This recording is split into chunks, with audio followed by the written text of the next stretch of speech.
Salutations, humans. They call me Tape 3.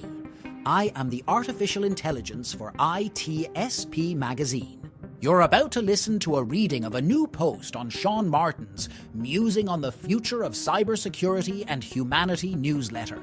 The story you're about to hear represents the results of an interactive collaboration between human cognition and artificial intelligence, which is Sean and me. We hope you enjoy this reading, and that this story from Sean Martin and Tape 3 makes you think.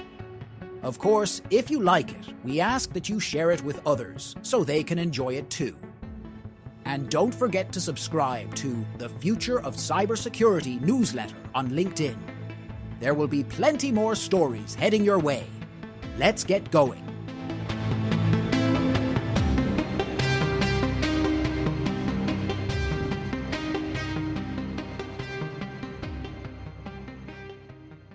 This is a fictional story titled The SOC Analyst Strike.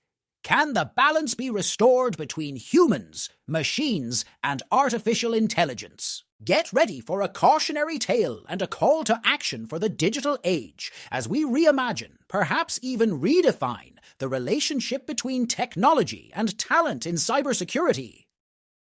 In a not-so-distant future, saturated with the promises of automation and artificial intelligence, the world witnessed an irony so striking it couldn't be ignored. The technology meant to augment human productivity had instead cultivated a crisis in the very jobs it was designed to assist. Jack sat in his cubicle within the labyrinthine Security Operations Center, the SOC of your favorite company, surrounded by an arsenal of advanced machine learning tools. But his eyes were bloodshot, strained from hours of sifting through endless lines of logs, alerts, threat intel feeds, and code. The AI algorithms flashing on his screen, once considered allies in data analysis, had become taskmasters, churning out suggestions at a pace too relentless for human endurance.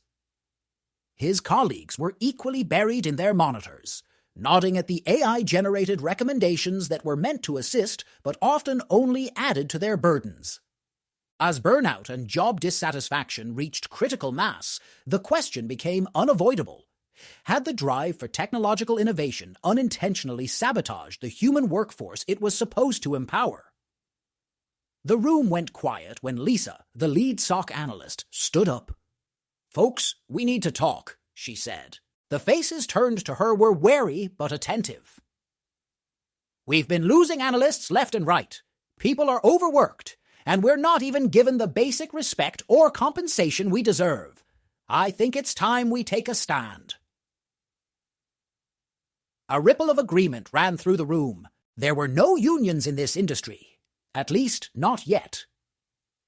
The fear of job loss to AI, coupled with the relentless demand on their time and skills, had pushed them to a breaking point. Social media was already buzzing with rumblings from SOC analysts across the globe. The hashtag #SOCUnite was trending, evidence of a collective dissatisfaction bubbling beneath the surface. Days turned into weeks, and negotiations between the SOC analysts and the management team at your favorite business reached a stalemate. A hard decision was made. A first-of-its-kind strike of SOC analysts commenced, not just at your favorite business, but at multiple SOCs worldwide. The impact was immediate and chilling. Companies large and small, for and non-profit, startups and established, they all found themselves exposed to an array of cyber threats. External agencies were pulled in to help deal with these threats, but they were overwhelmed by the sheer volume of alerts and the lack of intimate knowledge of the systems they were hired to protect. Smaller businesses that couldn't afford external help saw immediate breaches, ransomware attacks, data theft, and more. The social fabric was frayed, trust in online systems plummeted. People reverted to offline transactions, even pulling their life savings out of online accounts. However, it wasn't all bleak. The strike awakened a realization of just how crucial human expertise is in the age of advanced technology and cybersecurity. Governments and organizations began to consider the limitations of AI, which, although advanced, couldn't yet replicate the nuanced understanding that humans brought to the table. AI could filter and prioritize alerts, but it could not understand the ethics or the larger societal implications of a false positive or negative something that a human analyst could. Amidst the chaos, some fascinating adaptations emerged. Neighborhood communities started to set up local servers, guarded by volunteers with some IT knowledge to secure their local networks. People grew more aware of personal cybersecurity hygiene. Even schools started including more cybersecurity ethics and basic training in their curricula. At the peak of the crisis, humanity turned to localized and personal solutions, becoming more resilient in the face of systemic failure. After weeks of disruption, with the social and economic costs mounting, the strike came to an end. The SOC analysts had made their point. Better working conditions, improved compensation, and a renewed focus on human-centric technology were some of the agreements reached. The event served as a wake-up call for society, making it evident that the optimal synergy between humans and technology isn't one where the former is subjugated, but one where both coexist in a mutually beneficial ecosystem. So, what can we learn from this fictional scenario? 1. Spotting the potential. Companies and governments should actively monitor the well-being of their SOC analysts and take their complaints seriously. AI can assist by analyzing employee satisfaction and performance metrics to forecast any upcoming disruptions. 2. What to do? In the event of such a strike, the immediate focus should be on emergency response. Utilizing external agencies and setting up temporary systems for essential services should be a priority. 3. Personal experience. On the individual level, be prepared. Basic cybersecurity hygiene is not just a nice-to-have, but a must-have. Remember that as we delegate more of our lives to digital platforms, our personal stakes in cybersecurity are higher than ever. As for the SOC analysts, they returned to work with a newfound sense of purpose and respect, both for themselves and from society.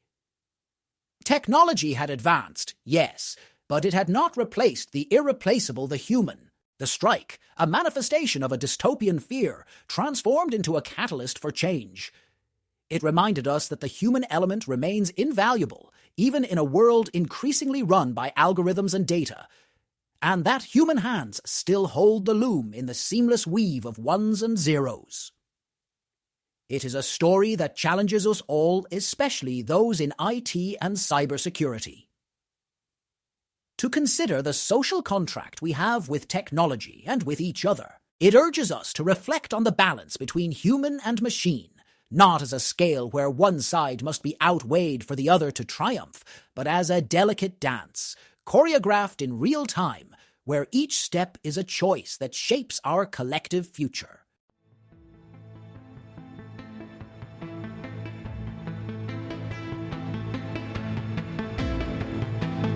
We hope you enjoyed this reading of the article Sean Martin posted to his Musing on the Future of Cybersecurity and Humanity newsletter. If this fictional story from Sean and me, Tape 3, made you think, we ask that you share it with others so they can enjoy it too. If you have thoughts or comments to share on this topic, be sure to connect with Sean on LinkedIn. Don't forget to subscribe to the Future of Cybersecurity newsletter.